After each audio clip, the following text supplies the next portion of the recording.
Welcome back! I'm back! Ayan. Nandito na po tayo sa Pilipinas ngayon. So, we need to move on. Move on! Kailangan na natin mag-move on. Kaso, sobrang init dito sa Pilipinas. Ang lakas ng kalosya. Pero, hindi tayo papayag, no? Hindi tayo makakapag-vlog. At, eto guys, since na nangyari sa akin to, gusto kong ipaalam sa inyo na aking mga ka-OFW, ito na po yung time. Ito, inumpisahan ko na itong i-share sa kanila dahil sa experience ko ngayon. Na, oo, nandun na tayo. Siyempre, ang lahat ng ginagawa natin as an OFW ay may katapusan naman. Na talagang may time na babalik ka talaga sa Pilipinas at uuwi ka sa iyong bansa. Teka lang, naiinitan ako. Yan, yung electric fan ko. Ayan. Diba guys? So, inumpisahan ko na to yung mga kasabay ko sa aeroplano. Sabi ko sa kanila, nagtanong din kasi ako sa kanila na lahat sila, wala rin silang ipon. So guys, bakit nila natin gawin? Kasi nga, at home, feel at home ako sa kanila na hindi na nila muna ako pa uwi. Ang akala ko is makaka 2 years contract pa ako. So, hindi na nangyari. So, ayun. Hello, welcome back again.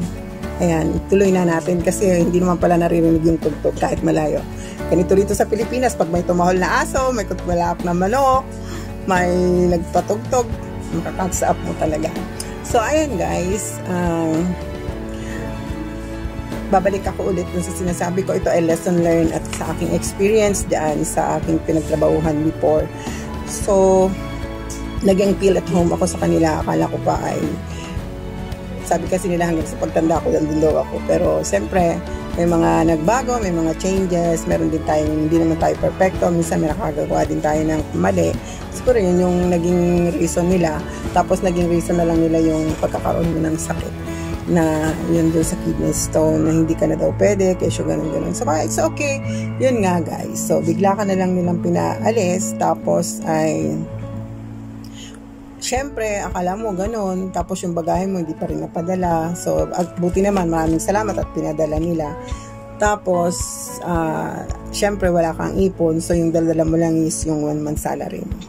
So, syempre, kung dito sa Pilipinas, talagang kulang na kulang yun, guys. So, ito ay lesson learned na sa ating mga OFW. Nagtanong na rin ako ng mga kasabay ko sa airplane. Lahat sila ay wala ring mga ipon. Syempre, ang OFW ay lahat padala. Monthly padala. So, ganito na lang, guys. Sana maging bukas na ang mga tenga natin. Ngayong, ito yung time na kailangan mag-ipon na talaga tayo. Kunyari, ang sweldo mo ngayon, usually naman ang sweldo is 160. Yung 160 guys is bakit hindi natin i-save yung 20? Parang sinabi mo na ikinain ko yung 20 sa KFC. Kasi lagi tayong ganyan. Pag nag-day off ang isang OFW sa sale pumupunta. Ang daming dalang plastic pag uwi. So ang katapusan, ang naipon ay pambagahe. So ayun guys, bakit hindi natin gawin na yung 20 real ay isave natin. Sabi mo na nang wala ka ng pera, yun na yung naipon mong pera. So, monthly guys, gawin nyo yun. Sa isang taon mo, is meron kang, kahit sa 20 na lang, meron kang 240. So, in 2 years mo dyan, meron ka ng 480. Hindi mo na siya, wag mo na siyang pakialaman. Kunyari na wala kang naipon. So, yun ay magiging savings mo kung sakaling ikaw iuuwi. Alam ko na wala namang naiipon. Walang naiipon ang isang OFW. Kasi nga, pag nag-day off yan, gagastos yan, kakain dyan ng masarap, kakain sa KFC, kahit saan na kainan dyan, o mamimili ng mga sale ng OFW. Ayan. So, yun guys, yun lang yung may papayo ko sa aking experience. Itong edad ko na to, syempre, gusto ko pa rin magtrabaho. Kaya ko pa rin magtrabaho. Kaya lang, sad to say, and unfortunately, ayun nga, napauwi na tayo. Dahil nga doon. So, sana pakinggan kayo rin. Kasi kung wala kayong na-save, na lahat resibo yung hawak-hawak nyo, lahat resibo, pinapadala nyo lahat sa Pilipinas, wala kayong maiipon. So, bakit hindi ganun ang umpisahan natin? Umpisahan natin ngayon. Ngayon, hindi bukas, hindi sa makalawa.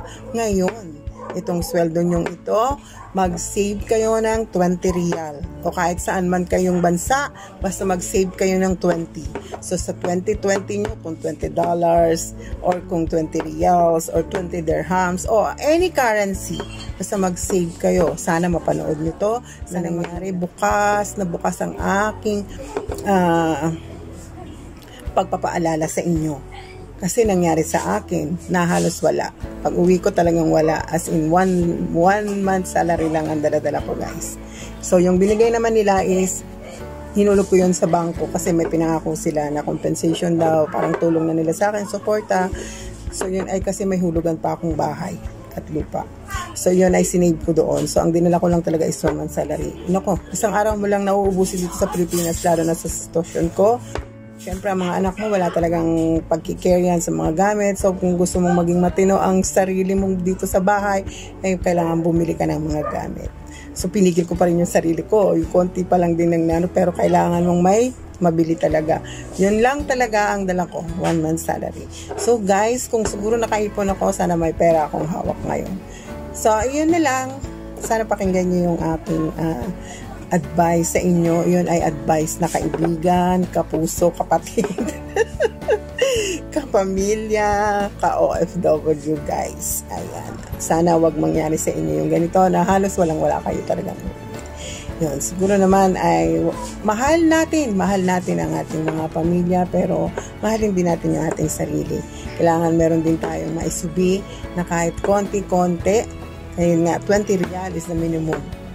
Pinakamababa na yun, guys. So, at least hindi kayo magsisisi. Pulting ng araw, in 2 years nyo, isang kontrata nyo, meron kayong 480. Halimbawa ng $480 yan.